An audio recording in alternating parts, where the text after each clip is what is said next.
natürlich diese Offenheit, diese Neugier, welche Geschäftsmodelle sind möglich zu entwickeln. Sagt Erika Krischan, Innovationsbotschafterin und Founderin von Magic of Innovation. Sie ist heute zu Gast mit Jürgen Leitner, Partner bei EFS Consulting. Sie werden sich heute über Magic of Innovation unterhalten, einem großartigen Event, wo es genau um dieses Thema geht, Innovation. Ich bin euer Host Ralf Zlabinger und ich wünsche viel Vergnügen mit der Episode. Hallo Erika, hallo Jürgen. Es freut mich sehr, dass ihr heute bei uns zu Gast seid. Hallo Ralf, es freut mich auch, wieder mal hier zu sein, vor allem wieder mal als Gast. Danke für die Einladung, dass ich dabei sein darf bei Real People, bei Real Business. Erika, du bist die Gründerin von Magic of Innovation. Vielleicht kannst du dich uns und dem Publikum ein bisschen vorstellen und uns sagen, wie du zu Magic of Innovation in deinem Leben gekommen bist. Also Magic of Innovation, also das ist im MOE. Natürlich ist ein langer Weg, also warum Innovation und warum am Anfang natürlich nur die Versicherungsbranche. Ich war schon 14, wie ich bei einer Schularbeit gefragt wurde, was willst du werden? Und ich habe gesagt, ich möchte bei der Versicherungsgesellschaft arbeiten. Und warum, das weiß ich aus heutiger Sicht noch immer nicht, warum eine 14-Jährige bei einer Versicherungsgesellschaft arbeiten will. Aber auf jeden Fall habe ich wirklich nach einigen Jahren dann meinen ersten Job bei einer Versicherungsgesellschaft gemacht. Und da hat mir wahnsinnig viel Spaß gemacht, diese vielseitige Branche kennenzulernen. Ich habe auch sehr gute Vorgesetzte gehabt, der dann die Möglichkeit gegeben hat, auch viel zu lernen, also verschiedene Abteilungen, verschiedene Bereiche. Und dann, nach 10 Jahren, habe ich die Möglichkeit gehabt, in Österreich, also das war damals in Ungarn, das habe ich noch nicht erzählt, aber in Österreich bei einer internationalen Gesellschaft zu arbeiten, auch in der Versicherungsbranche und dort auch internationale Projekte zu führen, internationale Gesellschaften gründen, aufbauen, harmonisieren. Und nach 10 Jahren wieder diese Corporate-Welt, also da habe ich dann die Idee gehabt, das Thema Innovation macht mir wahnsinnig viel Spaß. Aber dann habe ich eine riesen Gap gesehen zwischen der Versicherungsbranche und der Innovationswelt. Natürlich war ich in Silicon Valley, habe ich dann die ganze Innovationsspirit kennengelernt und habe ich gesagt, also da müssen wir für die Versicherungsbranche sozusagen diese Gap schließen. Und natürlich schließen ist ein Gap, also dann, wenn wir dann die Leute mit Ausbildungen, also Trainings unterstützen, neben Lernen auch den Effekt eine entsprechende Networking zu bieten.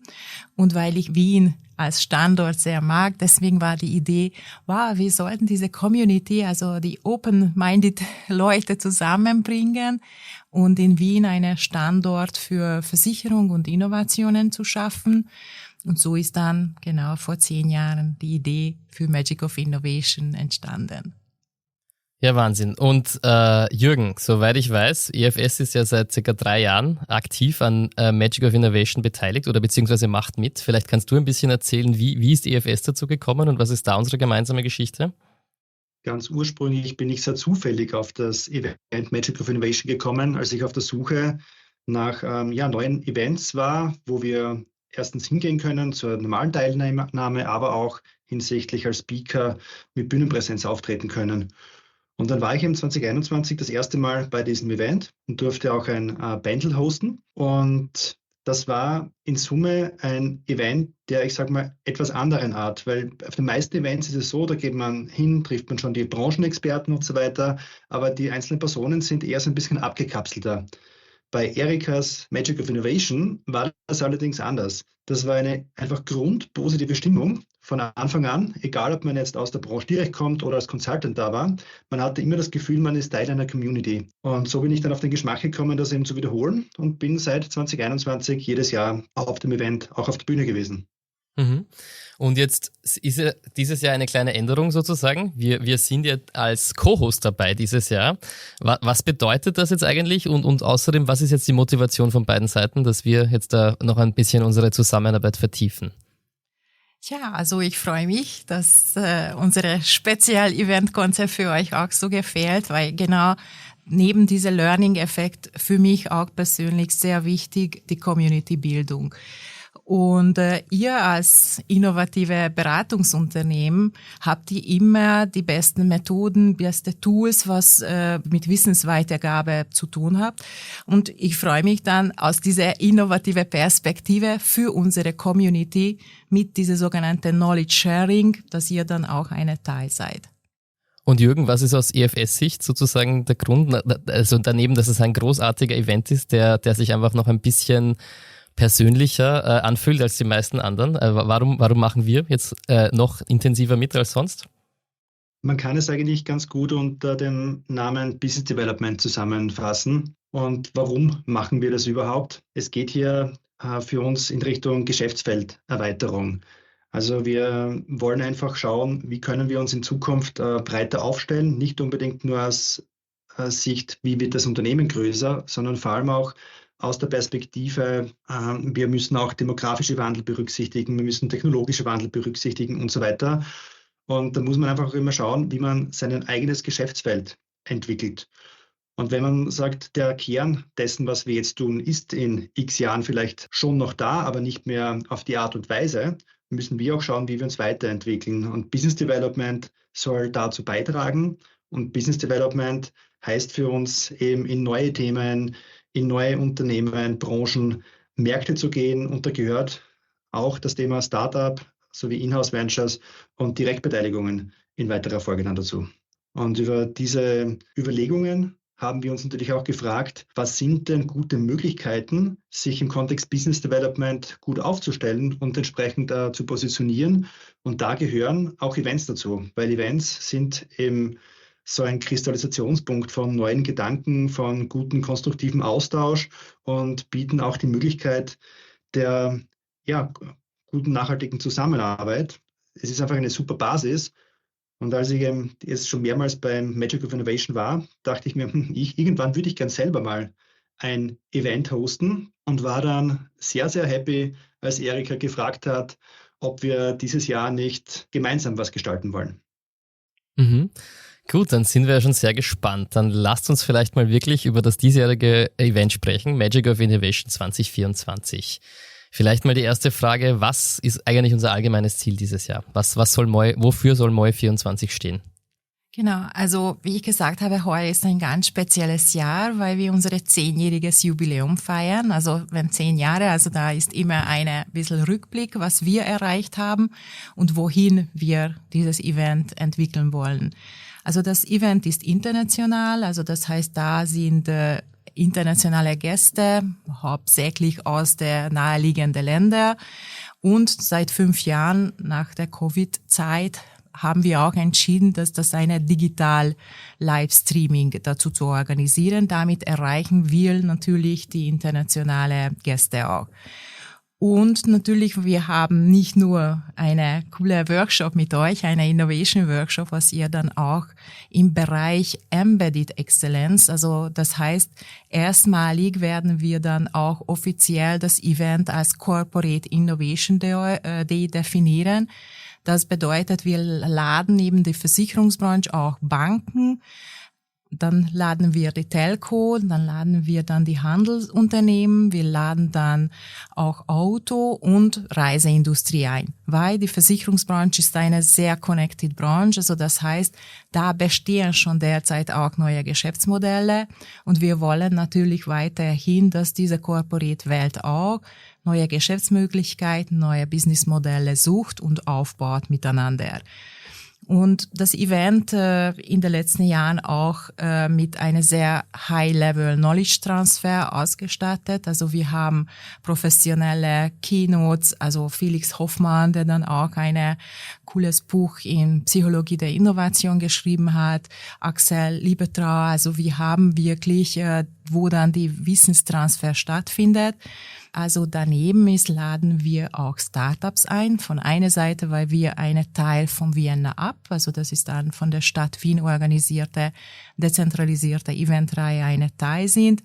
Und dort, wir laden dann 10 Startups ein, die dann auch durch diese Innovation, durch die Technologieperspektive auch spannende Themen reinbringen. Wir laden dann auch eine ganz spezielle 10-jähriges Jubiläum-Effekt, dass wir 10 Ex-Corporate Vorstände, Bereichsleiter, die dann ihre Lieblingsinnovation vorstellen wollen. Also das ist da die 10 Ex-MOI-Speaker-Teil-Session. Und das ist das Ziel, dass die in 5 Minuten, also so wie die Startups, das heißt die Corporate-Leute auch eine Lieblingsinnovation vorstellen. Also diese Kampagne heißt Tell Your Favorite Innovation. Und wir haben auch noch die Talent-Pitching, also nicht nur die Vorgesetzte pitchen, sondern die Corporate-Talente. Also sie werden auch eine Lieblingsinnovation vorstellen. Und hier die Kampagne heißt Pitch like a Startup, even if you aren't. Und also daneben natürlich die sehr High-Level Knowledge Transfer findet natürlich die Networking-Bereich, wo wir auch in Kreativspace verschiedene Networking-Aktivitäten auch organisieren werden. Ja, also so grob schaut unsere spannende Tag aus, oder 2 Tage. Und in der Digital Stage haben wir auch noch eine Podcast Jam, also wo wir dann auch nicht nur nationale, sondern internationale Podcaster einladen. Genau mit dem Ziel, dass wir dann auch in unserer Freizeit vielleicht, wenn wir im Stau sitzen, dass man coole Podcasts wie die EFS-Podcast hört. Und also wir sind sehr kreativ mit unserer Programmgestaltung und wir hoffen, dass unsere Corporate-Kollegen auch da spannend finden werden. So, da gibt es jetzt gleich ganz viele Folgefragen. Zum Beispiel würde ich gerne auf das Thema Embedded Excellence eingehen, aber zuerst, du hast doch erwähnt, den EFS-Workshop. Jürgen, auch wir als Co-Hosts werden natürlich heuer eine besondere Rolle spielen und werden einen Workshop veranstalten. Vielleicht kannst du uns dazu ein paar Worte sagen, was wir da planen. Die grundsätzliche Überlegung, wie es eigentlich zum Workshop gekommen ist, möchte ich nur kurz aufgreifen. Ich habe mir da schon die Frage gestellt, wie können wir Erika in dieser Erweiterung von Innovation im Kontext Finance, womit es eigentlich begonnen hat, speziell auf den Versicherungsbereich bezogen, wie können wir diese Erweiterung hinsichtlich branchenübergreifend unterstützen?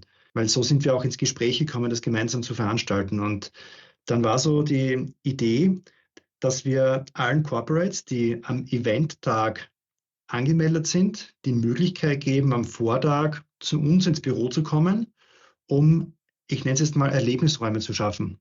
Das heißt konkret, wir haben 5 Räume, die wir ganz gezielt vorbereiten zu unterschiedlichsten Themen, wo Corporates aus unterschiedlichen Branchen dann gemeinsam im jeweiligen Raumkontext in einen Austausch gehen können. Wir bereiten gewisse Inhalte vor, damit es quasi auch Diskussionspotenzial bereits gibt. Die Corporates können aber selber auch eigene Inhalte einfließen lassen und dann einen guten, konstruktiven Austausch führen. Uns ist immer wichtig, dass Menschen miteinander Lösungen definieren, an denen sie in der Zukunft sowieso dann gemeinsam arbeiten und auch umsetzen sollen. Und um vielleicht 2, 3 Beispiele zu geben, also es wird einen Raum geben, wo es um AI-Lösungen in unterschiedlichen Branchen geht. Da wird es einfach Kurzvorstellungen zu diversen Lösungen geben. Dann wird es einen Raum geben, der sich sehr stark auf das Thema Blockchain fokussiert, mit einem Fokus, wie kann ich Daten, die ich auch firmen- oder auch branchenübergreifend nutze, sicher über eine Blockchain abbilden. Das große Thema, um das es heuer geht, ist das Thema Embedded Excellence. Das sollen natürlich die EFS-Workshop-Räume drauf einzahlen, aber natürlich der ganze Event. Erika, was ist Embedded Excellence eigentlich genau? Kannst du uns das mal erklären? Also von einer Seite, jedes Jahr wähle ich für mich eine super Motto. Also letztes Jahr war Curiosity drives Innovation. Und heuer, weil wir dann das Event natürlich aus dieser Cross-Industrie-Perspektive, aus der Plattformökonomie-Sicht, aus der Ökosysteme, wie ich dann gemeinsam Geschäftsmodelle kreiere, das nennt man auch derzeit als Embedded Insurance, Embedded Finance. Und natürlich dazu braucht man eine Exzellenz, wenn man das versteht als Unternehmen. Und so ist dann das Motto Embedded Excellence drives Innovation. Also natürlich diese Offenheit, diese Neugier, welche Geschäftsmodelle sind möglich zu entwickeln? Wie kann die Technologie helfen, diese Geschäftsmodelle zu entwickeln? Und genau alle diese Themen aus der Perspektive eigentlich die Zusammenarbeit zwischen verschiedenen Industrie, dass wir das fördern, dass wir das zeigen. Also ich sage manchmal, also jedes Unternehmen könnte Versicherungen verkaufen. Also jetzt gestern hat die Firma Heinz zum Beispiel eine Ketchup-Versicherung sozusagen gelauncht. Und das heißt, sie haben analysiert, wie viel Schaden verursacht, wenn eine Ketchup-Dose geöffnet wird.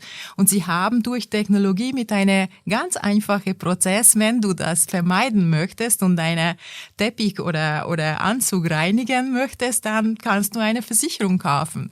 Und das ist dann genau dann diese Idee, also wir zeigen Geschäftsmöglichkeiten von einer Seite Win-Win-Win-Situation, Win-Situation natürlich für die Versicherungsbranche, Win-Situation für die Industrie, die das versteht, dass eine zusätzliche Revenue-Möglichkeit ist und natürlich für die Kunde, weil darüber jetzt die ganze Media spricht, dass der Firma Heinz eine Ketchup-Versicherung veröffentlicht hat und natürlich da hinten ist eine Branding-Geschichte. Und deswegen, das möchten wir auch, dass wir Standort Wien, Österreich, aus der internationalen Perspektive, dass wir diese Embedded Excellence als im Hauptthema forcieren, dass wir das zeigen. Ich glaube, das ist wirklich ein großartiges Beispiel, das du gerade gebracht hast. Ich habe bisher immer eher so an einen Fahrzeugkonfigurator und eine Versicherung gedacht, wenn man einen Flug kauft. Aber die Firma Heinz ist da wirklich sehr innovativ. Also eine wirklich tolle Idee. Jürgen, hast du dazu was zu ergänzen? Also das war jetzt so ein bisschen auch die technische und fachliche Sicht auf das Thema Embedded Excellence. Ich möchte noch eins draufgeben, und zwar Embedded Excellence hat ja dann auch mit Umsetzung zu tun. Das heißt, alles, was ich technisch irgendwie definiere, gehört dann in der Firma oder in dem Fall auch über die Unternehmen hinweg dann entsprechend auch umgesetzt. Und da haben wir dann auch eine direkte Schnittstelle zur Operational Excellence. Das heißt, wie schaffe ich dann auch dann die qualitativ hochwertige Umsetzung und die Mehrwerte in der Organisation auch zu heben. Und das wird auch Teil der Workshops, aber auch der Konferenz sein. Also, das hört sich alles irre interessant an. Ich glaube oder ich behaupte, wir können uns da auf einen tollen Event am 4. und 5. Juni in Wien, im Palais Berg und natürlich bei uns freuen. Dann würde mich noch interessieren, was wollt ihr beiden jetzt noch, Erika und Jürgen, unseren Zuhörern und natürlich potenziellen MOI-Teilnehmern mit auf den Weg geben? Ja, also natürlich, dass die Möglichkeit zur Veranstaltung zu gehen, zu nutzen, wo man von einer Seite eine entsprechende Knowledge Transfer stattfindet, natürlich im Bereich Embedded Excellence. Was ist das? Wie können wir das nutzen? Und natürlich die Vernetzungsmöglichkeit, die Networking-Möglichkeit. Und weil ich gesagt habe, ich mag dann neugierige und offene Leute, also diese Community zusammenzubringen und eine spannende Veranstaltung zu organisieren. Ja, da kann ich nicht mehr viel ergänzen. Jeder, der schon mal auf dem Event war, wird bestätigen, dass es einfach eine super Community ist, dass es Erika auch durch ihre wertschätzende, integrative Art schafft, unterschiedlichste Personen sehr gut in einen Austausch zu bekommen. Und Innovation benötigt eben neben der Idee eben auch, dass in die Wirksamkeit kommen, also wie man eben diese gute Idee auch umsetzen kann.